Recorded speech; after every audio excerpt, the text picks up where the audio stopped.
देखो आगे हम क्या पढ़ने वाले हैं, veg by which communicable disease spread.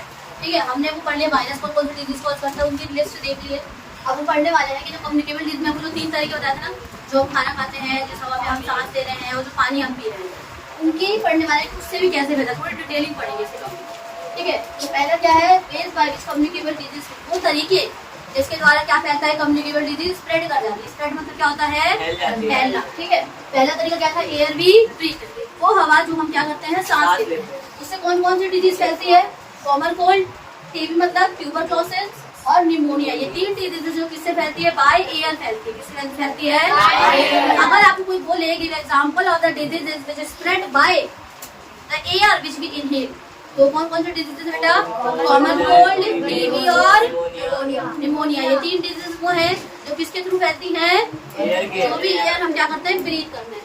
अब ये क्या, मान लो कोई एक पेशेंट है, जो मान लो कोई एक पेशेंट, कोई भी किसी भी पेशेंट ने स्नीज करा, पेशेंट मतलब क्या है, उसको कोई डिजीज है, तो वो पेशेंट अगर स्नीज करेगा और अगर वो हेल्दी पर्सन तक चला गया तो उसे क्या हो जाएगी, वो डिजीज हो जाएगी। जैसे मैंने आपको बोला था, मान लो मुझे कोई कॉमन कोल्ड है, मैंने छींका, मैंने शेयर में मेरी वो छींक की ड्रॉपलेट चली गई। अब कोई बंदा आएगा, उसी शेयर पे हाथ लगाएगा और उस हाथ को मान लो कभी गलती से नाक पे लगा दिया, तो उसे भी वो डिजीज क्या हो जाएगी ना। मान लो उसी हाथ से खाना खा लिया बिना हाथों में, तो उसे वही कॉमन कोल्ड हो जाएगा कि नहीं हो जाएगा, हो जाएगा ना। तो ये कम्युनिकेबल डिजीज है। कैसे डिजीज बेटा, ये और स्नीज करने से फैल गई, पता लग गया कॉमन कोल्ड कैसे फैला। अब द वाटर वी ड्रिंक, वो वाटर जो हम क्या करते हैं, पीते हैं। अब क्लोरा, टाइफाइड, जॉन्डिस, हम मान बताइए क्या होता है, आजकल अगर पानी खट्टा हो जाएगा या बहुत दिनों तक पानी बोतल में ना पानी ऐसे ही खट्टा है, ठीक है, तो वो जो पानी खट्टा हो जाता है ना बेटा, उसी की वजह से ये सारी इसमें क्या होता है, उसके अंदर ये मान लो उसके आसपास मान लो कोई गड्ढे में पानी खट्टा हो, ठीक है, अब वो जो खट्टा पानी है उसके आसपास क्या होंगे, मच्छर पैदा हो जाएंगे।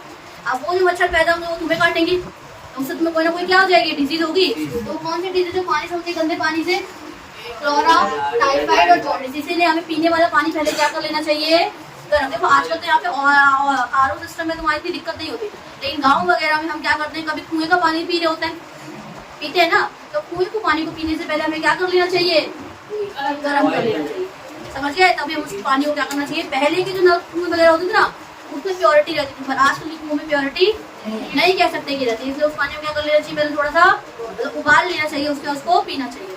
तो समझ आ गया, वाटर की वजह से कौन कौन से, क्लोरा, टाइफाइड एंड जॉन्डिस। क्या पीलिया जानते हो ना, क्या होता है, पीलिया हो जाता है लोगों को, या आंखों में पीलापन हो जाता है, हाथों के ब्लड गायब हो जाता है, पीले पीली बॉडी हो जाती है पूरी तरीके से, तो क्या है, जॉन्डिस है। क्या है वो बेटा, जॉन्डिस।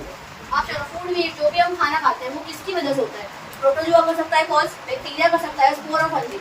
ये सारे कहाँ प्रेजेंट होते हैं, सॉइल के अंदर। ध्यान से, सॉइल कोई प्लांट होता है, उसमें फ्रूट वेजिटेबल्स उगेंगे। अब उस सॉइल के अंदर ना बेटा बैक्टीरिया है, फंजाई है, फंजाई की स्पोर्स है। स्पोर्स मतलब क्या, उसके अंडे टाइप के, स्पोर्स मतलब क्या है, उसके अंडे एक तरीके से। स्पोर्स ऑफ फंजाई है, बैक्टीरिया है और प्रोटोजोआ है। वो सारी चीजें कहाँ पे है, सॉइल के अंदर। अब सॉइल के अंदर तो फ्रूट वगैरह भी उग रहा है कि नहीं उग रहा, मुझे बताओ। अब जो फ्रूट वगैरह हुआ है वो फ्रूट के अंदर क्या कर जाता है, एंटर कर जाता है। क्या कर जाता है, और वही फल क्या करते हैं, हम एंटर नहीं करते, उसके ऊपर कवरिंग पे आते हैं। अब वही फल हम खाएंगे ना, चाहे सब्जी खाइए। इसीलिए बोला जाता है, चाहे आप मार्केट से सब्जी खरीदे हो, चाहे कहीं से भी सब्जी आ रही है, उससे पहले क्या करना चाहिए, धो लेना चाहिए। क्या करना चाहिए, खाने से पहले क्या करना चाहिए, किसी भी फल को, किसी भी फ्रूट को क्या करना चाहिए, वॉश करना चाहिए।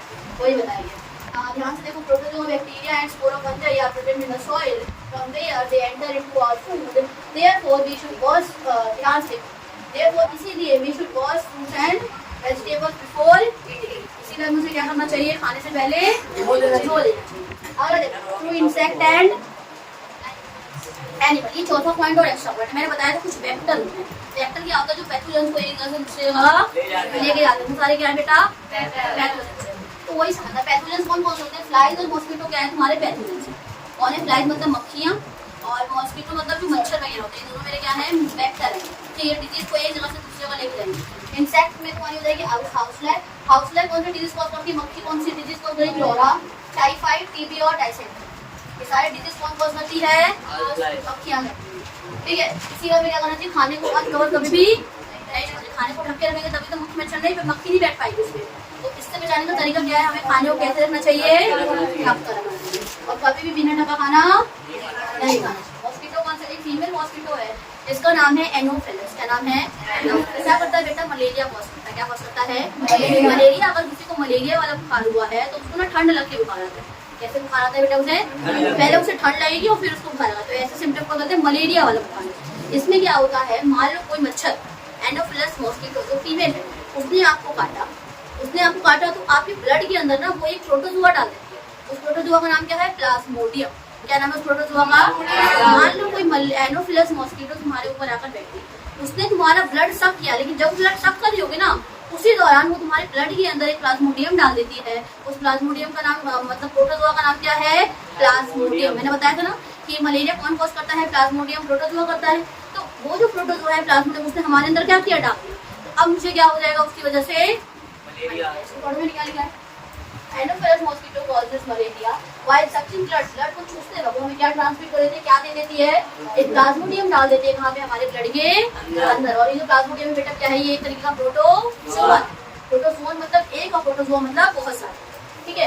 एडिस मॉस्किटो क्या कॉज करता है? Dengue fever. डेंगू होता है जिसमें प्लेटलेट एकदम से क्या हो जाती है? बहुत कम हो जाती है ना। बीच में बहुत ज्यादा डेंगू वाला फीवर चला था, लोग डेंगू से मर भी जाते हैं। प्लेटलेट ना एकदम से बहुत ज्यादा कम हो जाती है। ठीक है। तो प्लेटलेट कम हो जाती है। और जो कॉज करने वाला मच्छर का नाम क्या है? Aedes mosquito. तो अच्छा बताओ, मलेरिया कॉज करने वाले मच्छर का नाम क्या है बेटा? Female Anopheles mosquito. और डेंगू कॉज करने वाले मच्छर का नाम क्या है?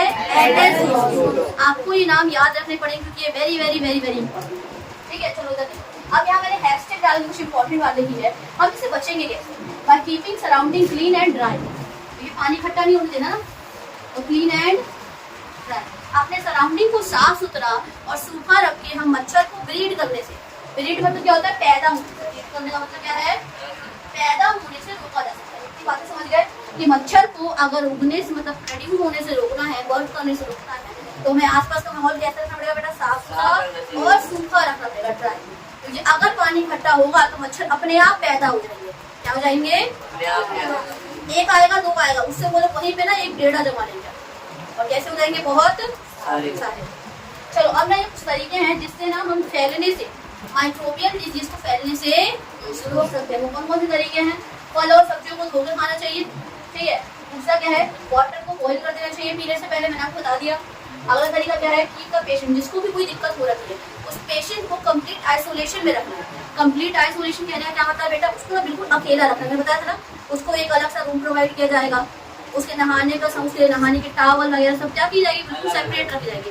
तो कंप्लीट आइसोलेशन का मतलब क्या है? बिल्कुल उसको अलग अलग तरीके से सेपरेट रखना। कहते हैं कोरोना के टाइम पे कि इसको आइसोलेशन में रखना पड़ेगा। आइसोलेशन का मतलब क्या? एक अलग पूरे बाकायदा कमरे में रखना पड़ेगा। उसके खाने के बर्तन अलग होने चाहिए जिससे कोई और बंदा इस्तेमाल ना करे।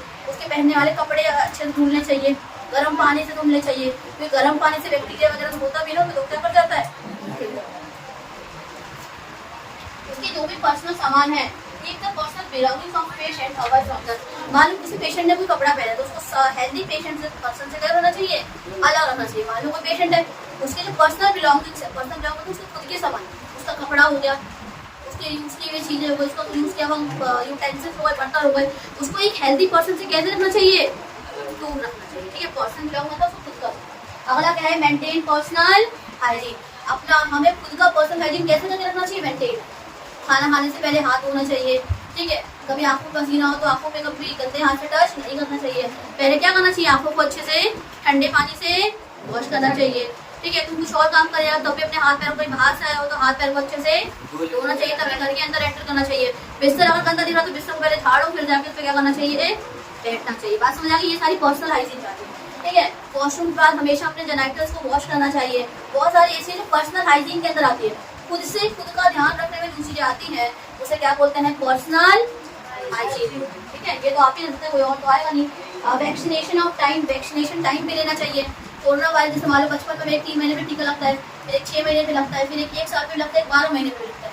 तो ये लगवाने की जिम्मेदारी किसकी है? हमारी है ना, मतलब पेरेंट्स की है। तो सारी वैक्सीनेशन को टाइम पे लगवा लेनी चाहिए, वरना हमें वो डिजीज आगे जाकर, हमें पोलियो की ड्रॉप पिलाई जाती है, अगर पोलियो की ड्रॉप नहीं पिलाई जाएगी तो आगे जाके हमें पोलियो डिजीज हो सकती है। तो ये सारे के लिए हमें क्या लगता है? टीका लगता है, ताकि हमें वो बीमारी ना हो।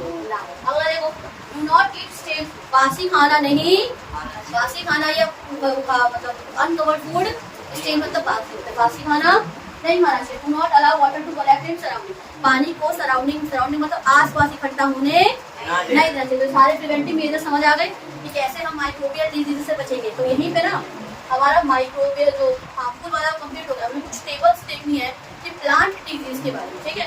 इसके बाद हमको टेबल देखना है।